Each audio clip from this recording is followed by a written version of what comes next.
নমস্কাৰ দশম শ্ৰেণীৰ শিক্ষাৰ্থীসকল মই তোমালোকক বৰগীত কবিতাটিৰ কেইটামান অতিৰিক্ত প্ৰশ্ন উত্তৰ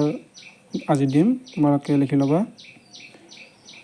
বৰগীতসমূহ কিহৰ উদ্দেশ্যে ৰচনা কৰা এনসাৰ নাম ধৰ্ম প্ৰচাৰৰ উদ্দেশ্যে কোনে শংকৰদেৱৰ বৰগীতসমূহ পঢ়িবলৈ নিয়তে বনপুৰা জুয়ে গীতখিনি পঢ়ে কমলাবায়ন নামৰ লোকজনে মাধৱদেৱৰ বৰগীতসমূহ ঘাইকৈ কি বিষয়ক শিশু কৃষ্ণৰ লীলা বিষয়ক মাধৱদেৱে কোন কোন ঠাইত ধৰ্ম প্ৰচাৰ কৰিছিল এনসাৰ বাৰাদি গণককুছি সুন্দৰীদিয়া ফেলাউদাঙ্গা আদিত নামঘোষাৰ বিষয়ে লিখা নামঘোষা বৈষ্ণৱীয় এখন উচ্চমান বিশিষ্ট গ্ৰন্থ ইয়াৰ লিখক মাধৱদেৱৰ সাহিত্যিক জীৱনৰ কীৰ্তিস্তম্ভই হ'ল নামঘোষা